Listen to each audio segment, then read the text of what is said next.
너희 타작 마당과 포도주 틀에 소출을 거두어 들인 후에 이레 동안 초막절을 지킬 것이요.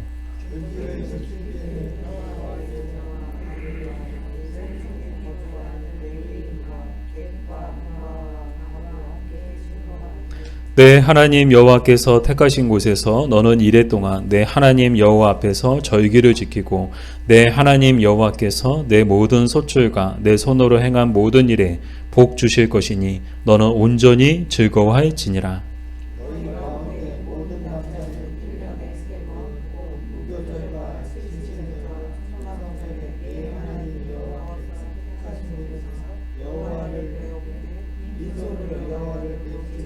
같이 읽겠습니다. 각 사람이 내 하나님 여호와께서 주신 복을 따라 그 힘대로 드릴지니라. 아멘. 기도하겠습니다. 하나님 감사합니다. 저희들 사랑해 주셔서 특별히 추수감사주의를 우리에게 허락해 주시고 이 시간 주님 앞에 나와 추수감사 예배로 하나님 앞에 예배할 수 있도록 은혜와 복 내려 주셔서 감사합니다. 오늘도 살아계시는 하나님의 말씀 앞으로 우리에게 말씀하시는 성령 하나님 앞으로 또 겸손하고 또 두렵고 떨리는 마음으로 나아가오니 주님 오늘도 말씀을 통해 성령을 통해 우리 모두에게 말씀하여 주시고 또 이 시간 드려지는 모든 성례 예식 가운데에도 주님 함께 해주셔서 하나님이 우리와 함께 하시고 이곳에 함께 하시고 하나님 역사하시는 것을 느끼고 돌아갈 수 있는 귀한 시간이 되게 하여 주시옵소서. 예수님의 이름으로 기도드립니다. 아멘. 네, 오늘은 우리 추수감사 우리 절입니다. 이 추수감사절은 어떤 날인가 하면 한 해 동안 이 농사를 하고 나서 이 추수한 것에 대해서 이 하나님께 감사하는 날인데요. 그럼 어디서부터 언제부터 이 추수감사절이 시작되었는가? 이 가까운 예, 또 가장 많은 예로는 1620년 우리 9월 16일 영국의 청교도들 106명이 신앙의 자유를 찾아서 메이플라워 호를 타고 이 북아메리카, 지금의 이제 미국이죠. 이 북아메리카 신대륙에 정착해서 거기서 정착해서 첫 이렇게 수확하고 난 이후에 그곳에 감사하는 날을 보낸 데서 이 추수감사절이 시작되었다고들 그렇게들 이야기를 하고요. 그렇게들 많이 알고 계십니다. 근데 저는 이 유래를 보면서 또 이 이야기를 들으면서 정말 청교도들 다 왔다라는 생각을 하게 되었는데요. 우리 청교도들이 누군지 혹시 잘 모르시는 분들 제가 이제 부연 설명을 드리면 청교도들이라고 말할 때 이 청교도들이란 성경의 가르침대로 경건한 생활을 추구하는 그리스도인들 그들을 가리켜서 청교도들이라고 이야기를 해요. 정말 이 기독교 역사 가운데 정말 경건한 또 영성과 또 탁월한 영성을 가졌던 사람들 누구보다 더 말씀대로 살려고 몸부림치고 또 그것의 말씀을 삶으로 살아냈던 사람들이 바로 청교도들이에요. 그래서 우리 한국교회에서도 사실 청교도라는 그런 표현들 그런 용어들을 종종 쓰는 것들을 여러분들 아마 들어보셨을 거예요. 근데 왜 청교도들 다 왔는지 제가 그 이유를 설명을 해드리면요. 사실 이제 낯선 곳을 이제 정든 곳을 떠나서 낯선 곳에서 정착해서 산다는 것이 얼마나 어렵겠어요. 뭐 이사하는 것도 옆에서 옆 동네 이사하는 것도 얼마나 이제 정말 모든 게 다 이제 낯설고 이 모든 것들이 참 쉽지 않은데 하물며 대륙을 건너가서 또 다른 대륙에서 정착해서 살아야 되는데 뭐 모든 것들이 다 풀 옵션으로 갖춰져 있었을까요? 뭐 편의점 있죠, 마트 있죠, 뭐 병원이 있죠, 학교 있죠, 뭐 정말 신도시처럼 모든 최적의 조건이 다 갖춰져 있는 곳에 정착해서 살았을까요? 아니요. 아무것도 없는 것.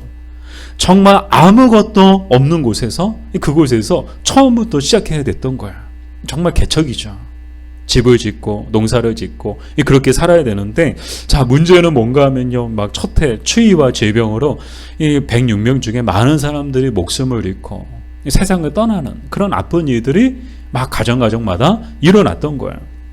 그리고 설상가상 이 농사를 짓는데 정말 척박한 땅에서 이게 첫해 농사를 짓는데 농사가 얼마나 잘 되겠어요. 아마 농사 베테랑도 정말 낯선 땅에서 새로운 토양에서 농사를 지을 때 막 첫 번째 뭐 농사 짓자마자 막 내가 누군데 뭐 농사 베테랑이 뭐 아무리 새로운 땅에서 농사를 지은들 그 땅에서 막 정말 이렇게 30배 60배 뭐 이렇게 정말 풍성한 그런 수확의 기쁨을 누리기는 참 어렵죠. 하물며 정말 한 번도 밟지 않았던 이 낯선 대륙에서 이 땅을 개간해서 농사를 지었는데 농사가 잘 됐을 리가 없죠. 한 해 농사를 하고 추수에 수확을 했는데 걷어놓고 보니까 너무 초라한 거야. 너무 초라한 거야. 초라할 수밖에 없죠. 가족들은 질병과 추위로 세상을 떠났죠. 농사를 지었지만 정말 그냥 그동안 한 수고가 너무나도 부끄러울 정도로 너무나도 이렇게 안타까울 정도로 이 수확물이 너무나도 형편이 없었던 거예요. 그럼에도 불구하고 그들은 하나님 앞에 감사함으로 예배했다는 거야. 그게 바로 추수 감사절의 시작이 되었다는 그런 유래를 가지고 있는데요. 사랑하는 여러분, 우리에게도 이런 믿음이 있어야 합니다. 데살로니가전서 5장 18절 말씀을 같이 볼게요. 데살로니가전서 5장 18절 말씀 같이 읽겠습니다. 범사에 감사하라. 이것이 그리스도 예수 안에서 너희를 향하신 하나님의 뜻이니라. 아멘. 범사에 뭐 하라고요? 감사하라고요. 이 범사가 표준 세번역 성경으로 보면 모든 일에 감사하십시오. 그 뜻이에요. 범사가 뭐야? 뭐 좋은 일만 있을 때, 뭐 집안에 뭐 좋은 일이 생겼을 때만 감사하고, 뭐 개인적으로 좋은 일이 생겼을 때만 뭐 감사하고, 그거는 누구라도 할 수 있는 일이에요. 그러나 정말 하나님의 자녀라면 언제 감사해야 되는가? 항상 모든 일에 감사해야 한다는 거예요. 왜요? 그것이 그리스도 예수 안에서 너희를 향하신 하나님의 뜻이기 때문이다. 여러분, 하나님의 뜻을 우리는 많이 궁금해하죠. 우리 하나님의 나를 향하신 하나님의 뜻이 뭘까? 늘 하나님 앞에 기도하고 찾고 구하죠. 근데요, 성경에 여기만큼 명확하게 우리를 향하신 하나님의 뜻이 무엇인지 가르쳐주는 성경 구절이 정말 보기 드물어요. 명확하게 얘기를 해줘요. 너희를 향하신, 우리를 향하신 하나님의 뜻이 뭐냐? 항상 기뻐하라. 쉬지 말고 기도하라. 범사에 감사하라. 여기만큼 명확한 성경 구절이 없어요. 사랑하는 여러분, 우리를 향하신, 우리 모두를 향하신 하나님의 뜻이 뭘까요? 정말 우리에게 원하시는 하나님의 그 마음이 뭘까요? 항상 기뻐하고 쉬지 말고 기도하고 범사에 감사하며 사는 것. 그래서 우리도 어떤 형편과 상황에서도 감사를 잊지 않아야 합니다. 하나님은 감사하는 자에게 감사의 제목을 더해 주시는 줄 믿습니다. 자, 이렇게 낯선 땅에서 가족들 잃었죠. 형제를 잃었죠. 농사를 지었지만 수고한 보람도 없죠. 이게 요즘에도 그렇잖아요. 농사 짓는 분들이 뭐 비료값도 안 나온다. 농약값도 안 나온다. 오히려 마이너스다. 그래서 수확을 못하고 막 뒤집어 엎는 그런 안타까운 일들도 있는데, 여기는 상황은 정반대죠. 열심히 노력했어요. 땀 흘려 수고했어요. 밥도 제대로 먹지 못하고 잠도 제대로 먹지 못하고 아침부터 저녁까지, 아니 새벽부터 저녁 늦을 때까지 열심히 농사했는데 너무나도 수고한 보람도 없이 너무나도 초라한 수확물이지만, 그럼에도 불구하고 하나님 앞에 감사했던 그들이 지금은 어떻게 되었나요? 세계 최강의 나라 미국이 되었음은 물론이요, 모두가 가고 싶고 모두가 살고 싶어하는 나라가 되었습니다. 자, 이렇게 추수감사절이 시작되었다고 보는데요. 사실 성경적으로 보면 추수감사절과 닮은 꼴의 절기가 있는데, 이스라엘 3대 절기 중 하나인 수장절이 바로 꼭 추수감사절 같아요. 성경에 보면 수장절에 대한 내용이 나오는데, 수장절의 그 의미가 뭔가 하면요, 한 해 농사를 마치고 모든 수확을 한 후에 추수케 하신 하나님께 감사하며 지키는 절기가 바로 수장절이에요. 근데 이 수장절이 나중에 이름이 바뀌어요. 뭐래요? 초막절로 바뀌어요. 그래서 오늘 우리가 읽었던 본문도 바로 초막절이라 나오는데, 이 초막절의 본래 이름은 수장절이에요. 그 의미는 앞에서 말씀을 드렸던 그 의미인데, 그 의미가 좀 더 역사 속에서 더 깊은 의미를 갖게 되었는데요. 그 역사적인 사건이 있었는데, 그 역사적인 사건이 뭔가 하면 바로 이 출애굽이었습니다. 출애굽을 통해서 이 수장절이 초막절로 바뀌게 된 거예요. 이름도 바뀌게 됐고 의미는 더 깊은 의미를 갖게 되었는데, 여러분, 출애굽이 뭔가요? 하나님께서 정말 애굽에서 노예 생활하고 있는 이스라엘 사람들에게 베풀어 주신 구원의 은혜, 그 구원의 은혜에 감사하면서 이 수장절을 지키게 됐는데, 그게 이제 초막절이 된 거예요. 그래서 이제 초막절이 갖고 있는 의미는 뭔가, 한 해 뭐 농사지어서 수확한 것에 대한 감사뿐만 아니라 우리 인생 가운데, 우리 민족 가운데 베풀어 주신 구원의 큰 은혜로 인해서 출애굽보다 더 큰 은혜가 어디 있겠어요? 사랑하는 여러분, 우리도 마찬가지인 줄 믿습니다. 우리 인생에 영혼 구원보다 더 큰 감사, 더 큰 선물, 더 큰 축복은 없는 줄 믿습니다. 영혼 구원함을 받는 것보다 더 소중하고 더 귀한 건 없어요. 더 큰 사건도 없는 거예요. 우리 인생에 아무리 뭐 크고 작은 많은 사건들이 있어도 우리 인생에 정말 우리 인생뿐만 아니라 우리 영혼을 좌지우지할 정도로 정말 역사적인 사건은 뭔가 하면 바로 하나님께서 우리를 죄와 사망 가운데서 구원해 주신 구원의 사건인 줄 믿습니다. 그래서 우리가 받은 가장 큰 은혜가 뭐예요? 구원의 큰 은혜를 우리도 똑같이 받은 거야. 그래서 이상을 놓고 보면 이 추수감사절이나 수장절, 초막절이 갖고 있는 의미가 어때요? 같아요. 수장절보다 초막절이 갖고 있는 의미가 더 우리에게 더 가깝죠. 오늘의 추수감사절이 그 의미가 사실 더 가까워요. 우리는 수장절로서 추수감사절이 아니고 초막절로서의 추수감사절이 우리에게 더 가까운, 더 정확한 의미를 갖고 있는 거예요. 그래서 오늘 이 초막절에 관한 성경 본문을 보면서 정말 하나님께서 이 초막절 어떻게 지키라고 명하셨는지를 통해서 오늘 우리가 추수감사주일은 어떻게 지켜야 하는지 크게 두 가지를 알아보려고 하는데요. 먼저는요, 우리 같이 읽어볼게요. 모든 사람들과 함께 즐거워해야 합니다. 자, 모든 사람들과 함께 즐거워함으로 이 추수감사절, 초막절을 지켜야 되는데요. 우리 14절이죠. 우리 14절을 다시 한번 읽어볼게요. 너는 내 자녀와 노비와 내 성중에 거주하는 레위인과 객과 고아와 과부와 함께 즐거워하라. 아멘.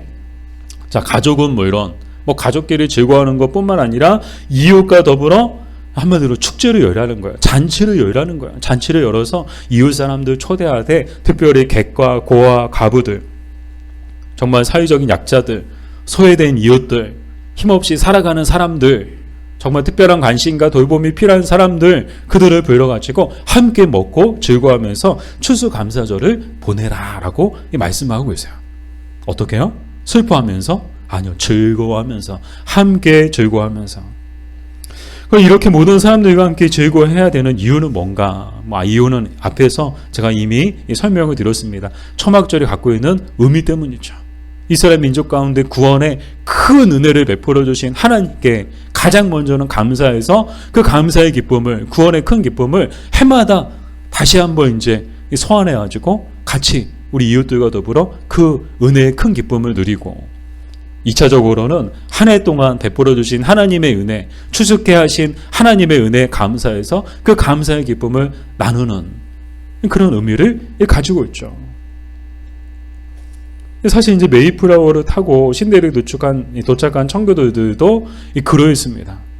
이렇게 수확을 하고 하나님 앞에 감사하고 추수감사절을 보내게 되는데 자기 가족들끼리 막 칠면조 딱 잡아가지고 식탁에 들어와가지고 자기 가족들끼리만 추수감사절을 그렇게 보냈느냐? 아니요.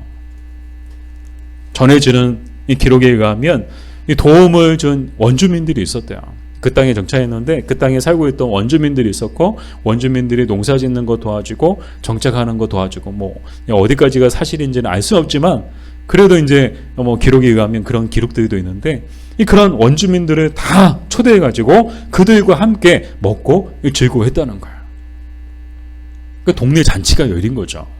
그냥 우리 집에 뭐 좋으니 뭐 우리끼리만 뭐 먹고 마시고 즐거워하고 기뻐하고 거기서 끝나지 않고 동네 사람들을 다 초대한 거야. 이웃 사람들을 다 초대한 거야. 그래서 집에 있는 살림 다 꺼내가지고 그냥 이웃들과 함께 더불어서 함께 먹고 나누며 즐거워하면서 이 추수감사절을 보냈다는 거죠. 사랑하는 여러분, 우리도 이렇게 추수감사절을 지켜야 합니다. 나와 내 자녀와 함께 즐거워할 뿐만 아니라 우리 주위에 있는 객과 고아와 과부들과 함께 즐거워해야 하는 줄 믿습니다. 그럼 오늘 제가 딱 말씀을 준비하면서 이게 묵상이 되는 거예요. 객과, 오늘 우리가 초대해서 함께 즐거워해야 할 객과 고아와 과부들은 누굴까? 이것을 문자적으로 해석해야 되는가, 아니면 시대 속에서 정말 객과 고아 과부처럼 살아가는 사람들을 말하는 뜻일까? 저는 두 가지 의미가 다 있다고 생각해요. 정말 문자적으로도 이 객과 고아 과부로 살아가는 사람들은요 여전히 힘들어요. 오늘 이 시대에도, 그때나 지금이나 뭐 고아로 또 과부로 살아간다는 것은 여전히 힘든 거예요. 최근에 한 시사 프로그램에서 이 보호종료 아동에 관한 이 내용을 본 적이 있는데요. 여러분 들어보셨어요? 보호종료 아동이라는 말을. 이 보육원에서 이제 자란 그런 아동들. 근데 보육원에서 언제까지 지낼 수 있는가 하면 만 18세까지만 보육원에서 지낼 수 있대요. 만 18세가 넘으면 자기 의지와 상관없이 나가야 된대요. 근데 정말 감사하게도, 정말 다행스럽게도 지금은 이제 만 23세까지 연장이 됐대요. 근데 문제는 뭔가 하면 만 18세가 돼서 그냥 보육원에서 나가니까 이제 혼자 독립해서 살아야 되는 거야. 방을 얻어서 혼자 먹고 살아야 되는 거야. 자기 인생을 자기가 책임을 져야 되는 거야. 근데 힘들고 어려운 게 뭔가 하면 정말 뭐 경제적인 것도 그렇지만 이 사회적인 편견들, 고아에 대한 그런 사회적인 편견들이 정말 이들을 힘들게 했다는 것이죠. 그래서 어떤 문제로까지 확산이 되었는가 하면 보호종료 아동 자살률이 50%가 넘는다는 거예요. 그러니까 일반 청년들의 자살률보다 훨씬 높다는 거예요. 그래서 이제 사회적인 문제로서 이제 대두가 돼가지고 그 보호종료 나이가 만 18세에서 23세로 연장된 이유도 있고요. 지금도 이제 뭐 만 23세가 됐다고 해서 문제가 해결되느냐, 그렇지 않다는 거죠. 그래서 계속 우리 사회가 고민하고 또 함께 풀어가야 될 이제 숙제인데요. 저는 이 내용을 보면서, 이 기사를 보면서 정말 안타까웠어요. 또 한편으로는 우리 자녀들은 정말 행복한 자녀들이다. 본인들은 몰라요. 부모라는 울타리가 있고 가정이라는 울타리가 있는 것만으로도 얼마나 감사한 건지 겪어보지 않으면 모르는 거예요. 우리 자녀들은 평생 모를 거야. 겪어봐야 아는 거야. 근데 동시대 가운데, 같은 하늘 가운데 우리가 살고 있는 주변에는 정말 이렇게 보호종료 아동들, 이 가정이라는 울타리도 없이, 부모라는 울타리도 없이, 정말 의지할 대상 없이 홀로 이 버거운 세상을, 이 힘든 세상을 홀로 살아가야 되는 그런 청년들이 있다는 거예요. 이들이 오늘 우리가 초대해서 또 오늘 우리의 물질을 나누고 또 우리의 감사의 제목을 나누고 또 우리가 받은 사랑을 같이 나누어야 될 그런 객, 고아, 과부들 아닌가요? 문자적으로도 그렇지만 또한 이제 꼭 뭐 이렇게 고아가 아니고 꼭 과부가 아니고 꼭 객이 아니더라도 정말 같은 하늘 가운데 마치 객과 고아와 과부처럼 정말 소외되고 외롭고 고독하게 살아가는 사람들, 우리 주변에 정말 많은 것 같아요. 저는 또 이제 또 어떤 이제 시사 프로그램이 요즘에 참 좋은 것 같아요.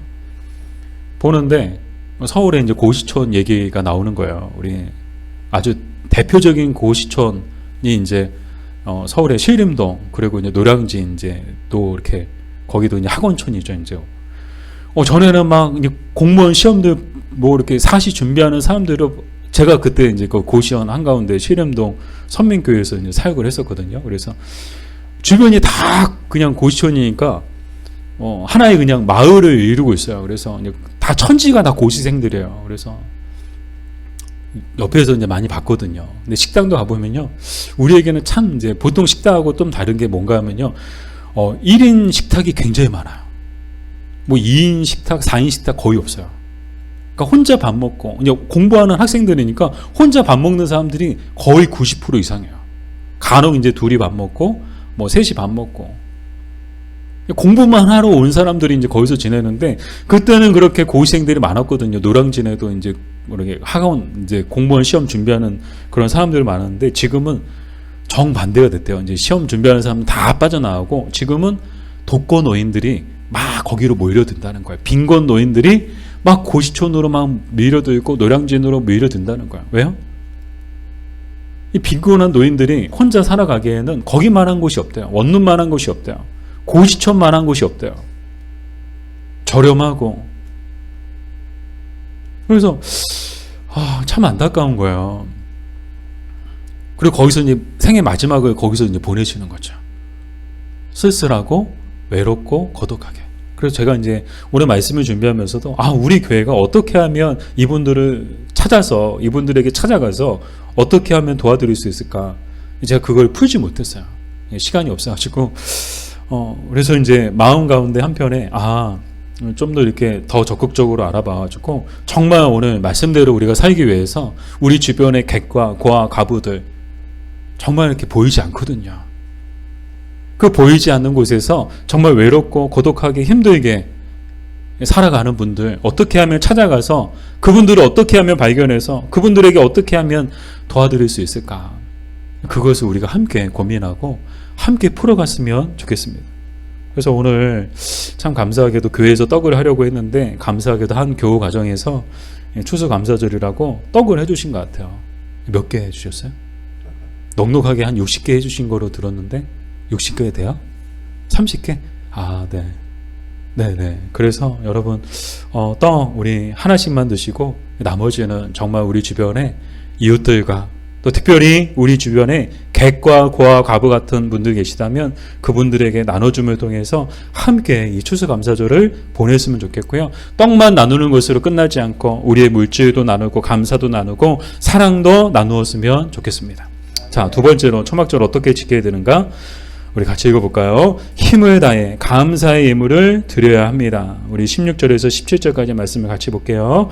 내 하나님 여호와께서 택하신 곳에서 여호와를 배웁되 빈손으로 여호와를 배웁지 말고 각 사람이 내 하나님 여호와께서 주신 복을 따라 그 힘대로 드릴지니라. 아멘. 자, 여호와께서 택하신 곳이란 성전을 이야기하죠. 그곳에서 해야 될 일이 있는데 그게 뭔가 하면 여호와를 배우는 거, 하나님을 배우는 거예요. 그럼 왜 하나님을 배워야 하는가? 사실 이제 이 추수감사절의 가장 큰 감사의 대상은 하나님이시거든요. 가장 큰 영광을 받으셔야 되는 분도 이 하나님이시거든요. 그래서 가장 먼저 해야 될 일도 하나님인 거예요. 먼저 하나님 앞에 감사하고 먼저 감사의 예물을 드리고 그리고 나서 이웃들과 더불어 객과 고아 과부들과 더불어 함께 즐거워하면서 보내야 하는 날이 이 초막절이었다는 거야. 근데 특징이 있는데 빈손으로 베면 안 된다는 거야. 절대 하나님 앞에 나아갈 때 빈손으로 나아가면 안 되고 반드시 감사의 예물을 준비해야 된다는 그런 말씀인데요. 준비하더라도 적당히 준비하는 것이 아니고 힘껏 준비해서 드려야 한다는 거야. 갑자기 막 부담스러워 하시는 분들 혹시 이제 계실지 모르겠어요. 아니 하나님 앞에 나올 때 빈손으로 나오면 안 된다고? 힘을 다해서 힘껏 감사의 예물을 준비해야 된다고? 근데 우리가 기억해야 되는 것이 무엇인가 하면요. 우리가 하나님께 드리는 것은 본래 우리의 것이 아니고 하나님의 것이란 사실입니다. 즉, 이 우리가 하나님께 드리는 것은요. 우리가 우리의 것을 하나님께 드리는 것이 아니고 본래 하나님의 것을 다시 하나님께 드리는 거예요. 또 하나님께서 이것을 명하시면요. 일종의 신앙 고백으로서 우리의 믿음을 보시기 위해서입니다. 성경에도 나와 있죠. 보물이 있는 곳에 우리의 마음이 있다고. 즉, 이 헌금을 통해 예물을 통해 하나님께서 우리의 믿음을 보고 계시는 거예요. 우리의 마음이 온전히 하나님께 있는지 아니면 세상과 자신에게 있는지 이 감사의 예물을 통해서도 얼마든지 알 수 있다는 거예요. 제가 이런 말씀을 드리면 목사가 또 헌금 얘기하는구나. 저도 이제 하도 이제 그런 얘기 많이 들어서 목사들이 돈 좋아하고 맨날 헌금 얘기만 하고 그래서 부담스러워서 교회를 못 다니겠다고 사실 그런 이야기 많이 들었거든요. 그래서 저도 이제 웬만하면 헌금 얘기 안 하려고 하는데 성경에 나오는 걸 어떻게 해요? 성경에 나오는 걸 어떻게 해요? 성경을 저는 이제 혹시라도 이제 목사가 또 헌금 얘기하는구나 그렇게 왜곡된 시선으로 이렇게 보시는 분들 계시다면 사실 유튜브로도 올리거든요. 설교 내용을 유튜브로 올려요. 그래서 그거 가지고 싫어요 이렇게 하고 이렇게 목사가 또 돈 얘기하는구나 하고 댓글 다는 아직까지 그런 적 없었는데 혹시라도 그런 분들 계시다면 저는 분명히 말씀을 드리고 싶어요. 성경을 보시라고. 헌금 얘기가 없는가? 오늘 본문을 보시라고. 헌금 얘기가 없는가? 예수님께서도요 헌금에 대해서 말씀하셨습니다. 그 내용이 마가복음 12장인데 예수님께서 사람들이 헌금함에 헌금 넣는 거를 보시고 계셨어요. 근데 이제 먼저 부자들이 헌금을 하고 그 이어서 한 가난한 과부가 헌금을 하는데 이 부자들은 헌금을 얼마큼 했을까요? 많이 했대요. 큰 돈을 드렸대요. 반면 과부는 2 렙돈 곧 한 고드란트를 했는데 이 고드란트란 당시 로마 화폐 단위 중에서 가장 작은 단위인 거야. 사실상 비교해 보면요, 이 부자들이 한 헌금과 과부가 한 헌금은 비교가 안 되죠. 액수로 보면 비교가 안 되죠. 근데 중요한 건 예수님이 어떻게 말씀하셨는가. 이 부자들이 큰 돈 헌금하는 거를 보면서 역시 부자들은 믿음이 좋아 하고 박수 치셨을까요? 그리고 과부의 헌금에 대해서는 믿음이 없다고, 그러니까 과부로 사는 거라고, 그런 말씀을 하셨을까요? 아니요. 예수님은요, 도리어 가난한 과부가 부자들보다 더 많이 넣었다고 칭찬하셨습니다. 그 이유가 뭔가 하면요, 사람들은 액수의 많고 적음을 봤지만 주님은 액수가 아니라 마음과 중심을 보셨기 때문이죠. 이 부자들은 많은 것 중에서 일부를 드린 거야. 이 부자들은 사실 돈이 많으니까, 있는 게 돈밖에 없으니까. 우리 교회, 정말 사실인지 모르겠지만 우리 형제님 한 분도 얼마 전까지 제가 있는 게 돈밖에 없어요 막 그러더라고요. 그래서 근데 갑자기 돈이 없어지대요. 임플란트 해야 된대요. 그래서 또 돈이 없으시구나. 이 부자들은 있는 게 돈밖에 없으니까 씀씀이가 굉장히 크죠. 헌금을 해도 그냥 보통 사람들보다 더 많이 하게 되는 거죠. 그러나 우리가 볼 때는 큰 돈이지만 부자들에게는요, 그건 큰 돈은 아닌 거예요. 근데 과부는 자신이 가지고 있는 생활비 전부를 드렸다는 거예요. 또 중요하게 살펴볼 게 어떤 마음으로 들었을까? 부자들은 어떤 마음으로 들었는가? 사실 서로 경쟁하듯이 헌금을 했다는 거예요. 가끔 이제 방송 같은 데 보면 불우이웃 돕기, 피해, 성금 모금하는 거 방송 같은 거 보면 성금한 사람들 명단이 나와요. 근데 보면 특징이 있죠. 가장 많이 한 사람부터 나와요. 누가 몇 천만 원 하시고요. 누가 몇 백만 원 하시고요. 그리고 이하는 나오지도 않아요. 몇만 원 나오지도 않아요. 이 부자들이 어떤 마음을 했는가 하면 마치 경쟁하듯이 자기들의 이름을 가장 높은 곳에 올리기 위해서 헌금했다는 거예요. 이게 예수님의 눈에 보이셨다는 거예요. 그러니까 하나님의 은혜에 감사해서 드려야 될 이 헌금이 정말 자신을 과시하기 위한 헌금으로 변질이 된 거죠. 아무리 많은 헌금을 한들 그거는 헌금이 아니라 돈 자랑일 뿐입니다. 반면 과부는 어떠했나요? 자신의 생활비를 전부를 드렸는데 도대체 어떤 마음으로 그냥 하나님 앞에 드리고 나 죽어야 되겠다. 마치 이제 구약에 나오는 과부의 마음처럼 선지자 대접하고 그냥 우리는 죽어야 되겠다. 그런 마음으로 하나님 앞에 헌금했을까요? 아니요. 하나님 앞에 생활비 전부를 드려도 주께서 반드시 채워주시고 부어주실 걸 믿고 그 믿음으로 또 무엇보다도 주님을 사랑하는 마음으로 주님께 받은 구원의 큰 은혜에 감사한 마음으로 하나님 앞에 드렸을 것입니다. 중요한 건 어떻게 됐는가? 부자들은 책망받고 과부는 칭찬받았는데 칭찬으로 끝났을까요? 정말 우리가 우려하는 대로 생활비 조금이라도 남겨놓고 그래도 먹고 살 거는 조금 있어야 되지 않겠냐? 아니요. 다 드렸어요. 이 생활비 갖고 있는 그 원어의 뜻이 뭔가 하면요, 정말 하나도 남김없이 당장 내일 먹을 그런 양식 하나 남겨놓지 않고 자신이 가지고 있는 그 소유물, 그 모든 그 예물을 하나님 앞에 다 드렸다는 거예요. 굶어 죽었을까요? 아니요. 굶어 죽지 않고 주께서 복을 주사 넘치도록 채워주시고 부어주셨을 것입니다. 그리고 지금은 천국에서 예수님 옆에서 행복하게 잘 먹고 잘 살고 있을 것입니다. 사랑하는 여러분, 우리도 빈손으로 여호와를 뵈면 안 됩니다. 하나님께서 우리에게 주신 은혜와 복을 따라 힘껏 드려야 합니다. 인색함으로나 억지로 해서도 안 됩니다. 그런 예물은 하나님은 받지 않으십니다. 드리나 마나입니다. 우리가 하나님 앞에 드리는 것을 아까워하면 하나님께서도 우리에게 주시는 것을 아까워하실 것입니다. 하나님께서 진정 원하시고 기뻐하시는 예물은요, 과부의 2렙돈처럼 주님의 은혜에 감사하는 마음, 누구보다 주님을 사랑하는 마음, 주께서 우리를 먹이시고 입히시며 돌보신다는 믿음으로 드리는, 힘껏 드리는 그 예물을 하나님께서 진정 원하시고 기뻐 받으시는 줄 믿습니다. 우리가 하나님 앞에 드리는 것을 아까워하지 않으면 하나님께서도 우리에게 주시는 것을 아까워하지 않으실 것입니다. 기도하겠습니다. 아버지, 우리에게 추수감사주의를 주셔서 감사합니다. 하나님께서 우리에게 베푸신 모든 은혜와 복으로 인하여 감사하는 우리가 되게 하여 주시고 주신 은혜와 복을 모든 사람들과 함께 나누는 우리가 되게 하여 주시옵소서. 예수님의 이름으로 기도드립니다. 아멘.